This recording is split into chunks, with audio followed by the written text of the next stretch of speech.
선형 초음파는 아까 말씀드린 것처럼 이제 기관지 바깥에 있는 병변을 여기 초음파로 확인한 다음에 이렇게 바늘로 콕콕콕 찔러서 조직을 얻는 것을 주로 하게 되는데요. 큰 기관지가 있어서 그 주변에 있는 폐 혹이 있는데 그게 기관지 벽에 붙어 있을 경우 초음파로 이제 보면 보이기 때문에 그런 경우에 중심부 폐병변 조직 검사할 수가 있고, 그다음에 임파선, 기관지 주변에 이게 강낭콩처럼 조그맣게 붙은 것들이 이제 임파선들인데 임파선이 어디까지 이제 전이가 됐냐 아니면 전이가 없냐에 따라서 폐암 병기가 이제 1기부터 3기까지 이제 변하게 됩니다. 그래서 그런 임파선 병기를 평가하는데 이제 선형 초음파 기관지 내시경이 아주 유용하게 쓰이고 있습니다. 장점은 저희가 뭐 갑상선 조직 검사, 유방 조직 검사의 그 미니 버전이기 때문에 이렇게 보면서 뜯는 거기 때문에 진단적인 정확도가 뭐 수술이 무조건 제일 정확하지만 수술보다는 거의 흡사할 정도로 정확하다. 단점은 접근 가능한 위치가 제한돼 있어서 앞에가 상당히 굵습니다. 그래서 이게 한 6mm에서 7mm 정도 직경이 되는데 우리 기관지가 아주 생각보다 가늘기 때문에 큰 기관지보다 더 멀리 있는 아까 말씀드린 말초에 있는 병변들은 접근이 불가능해서 그러한 병변들은 다른 방법으로 이제 조직 검사를 시행하게 됩니다.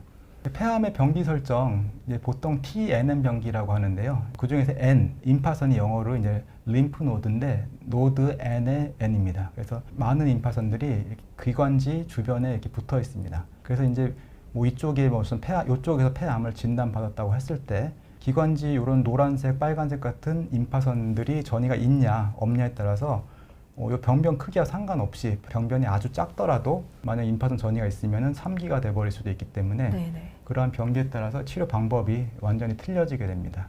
그래서 이제 그런 병기를 정확하게 설정하는 것이 정확한 치료에 중요하기 때문에 그러한 폐암의 병기 설정에도 선형 기관지 초음파 기관지 내시경을 이용하고 있습니다. 자, 이거 어떻게 보시나요? 이상하게 생긴 나무 같죠? 네, 네. 거꾸로 놓고 보니까 또 네, 저희가 기관지를 브론키얼 트리라고 합니다. 직역하면 기관지 나무인데 꼭 나무처럼 생겨서 굵은 가지가 있고 끝으로 갈수록 점점 네네. 가지가 가늘어집니다.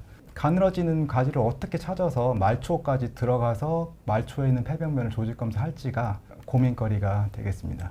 말초로 이제 들어갈 수 있는 이제 폐 조직 검사 방법에는 이제 방사형 초음파 기관지 내시경과 뒤에서 말씀드릴 전자기 내비게이션 기관지 내시경이 있는데 방사형 초음파 기관지 내시경부터 먼저 말씀드리면 기관지가 일단 연결이 돼 있어야 됩니다. 왜냐하면 기관지를 통해서 들어가는 거기 때문에 기관지가 연결이 없는 데는 들어가서도 조직을 떼기가 좀 힘듭니다. 네. 근데 다행히 기관지가 우리 몸에 아주 촘촘하게 배열이 되어 있기 때문에 또 기관지가 대부분은 연결이 되어 있는 경우가 많지만 기관지가 또 완전히 중심부로 연결되냐 아니면 약간 가상사리로 연결되냐 그런 거에 따라서도 이제 조직 검사의 난이도나 그런 정확도가 좀 틀려지게 됩니다. 그래서 기본적으로 이렇게 빨간색 이렇게 말초에 있는 폐 이제 가상사리에 있는 병변들을 조직 검사하는 데 이용하게 되고요.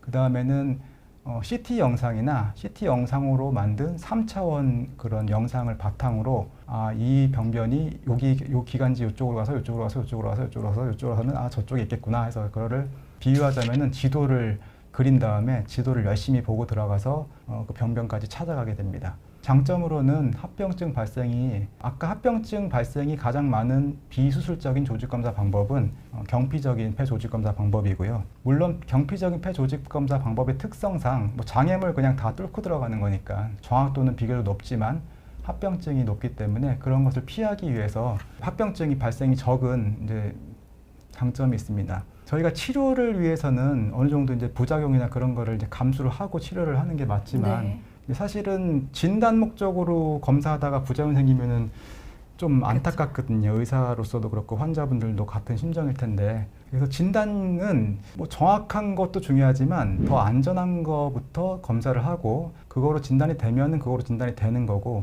진단이 되지 않으면은 뭐 그 다음에 좀 더 침습적인 예를 들어서 기관지를 했는데 조직이 안 나왔다, 진단이 안 됐다 그러면은 이제 또 다른 이제 병피적인 폐생검이라든가 그래도 안 나왔다. 그러면 뭐 수술적인 조직 검사 이렇게 순서대로 진행을 보통은 하게 됩니다. 또 다른 장점으로는 합병증 발생이 적다는 거 외에 초음파의 특성상 실시간으로 병변을 확인하면서 뜯을 수 있어서 그러한 장점이 있고 단점으로는 아까 앞에서 말씀드린 것처럼 기관지 연결 상태나 또는 시술자의 그런 경험이라든가 뭐 여러 가지 조건에 따라서 경피적인 폐 조직 생검은 사실은 별로 차이가 안 납니다. 그냥 뚫고 들어가는 거기 때문에. 하지만 이렇게 기관지 내시경으로 들어가는 검사들은 여러 가지 조건에 따라서 그 검사 정확도가 좀 차이가 날 수 있는 그런 검사의 특성이자 이제 단점이 있을 수가 있습니다. 그래서 뭐 방사형 기관지 내시경에 대해서 검사 방법에 대해서 이제 설명을 드리면은 기관지를 통해서 최대한 접근 가능한 범위까지 기관지 내시경을 접근을 시킵니다.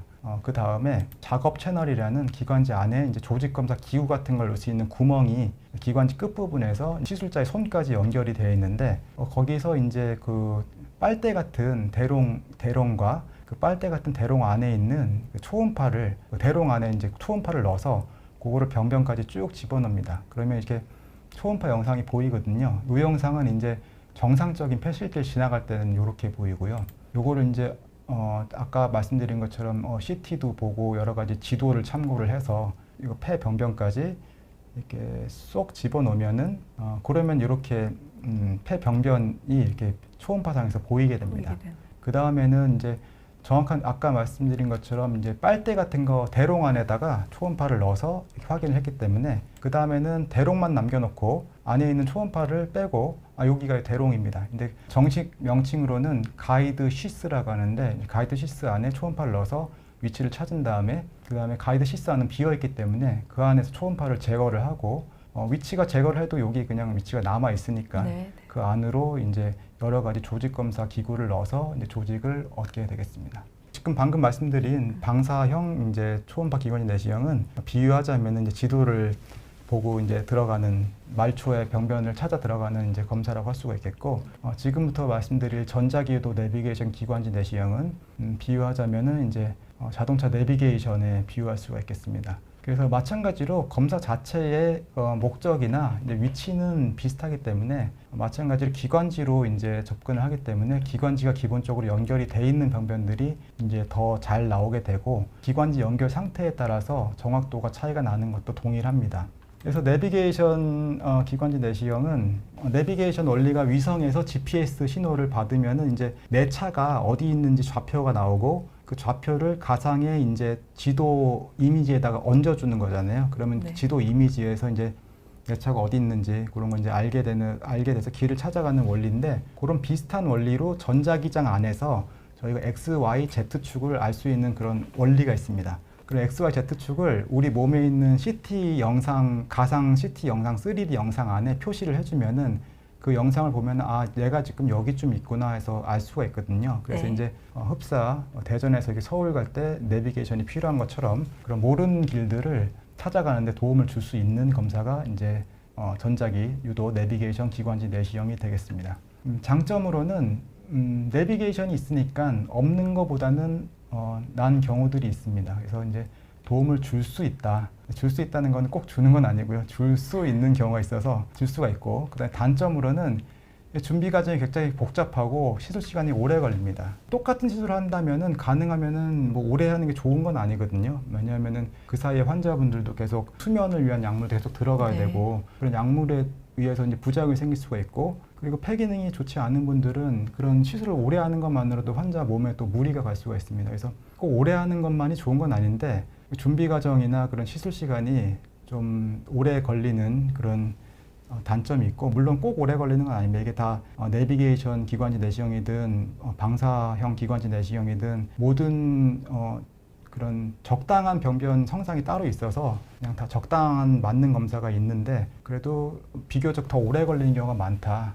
그리고 자동차 내비게이션처럼 정확하진 않다. 요즘에는 내비게이션 많이 정확해져 가지고 이제 거의 정확하지만 예전에는 보면은 어디 멀리 가고 있는데 고속도로인데 보니까 내 차는 지금 강위를 떠가고 있어요. 보니까 그렇다고 해가지고 내 차가 실제로 강위에 있는 건 아니잖아요. 이제 도로에 있는데 강위에 떠가는 것처럼 이게 정확하게 매치가 안 되는 거죠. 이제 그런 단점들이 있었는데 최근엔 많이 이제 그런 경우 거의 없지만 아직까지 내비게이션이 그렇게까지 정확하진 않아서 이렇게 좀 강에 떠 있어도 나는 강에 떠 있지만 난 도로에 있다. 그런 식으로 이렇게 좀 참고는 해서 검사를 하지만 언젠가는 더 정확하게지겠죠. 지금 자동차 내비게이션처럼. 하지만 현재까지는 그런 기술적인 한계가 있고 도움이 되시는 분도 있고 안 되시는 분도 있다. 그게 이제 한계가 되겠습니다.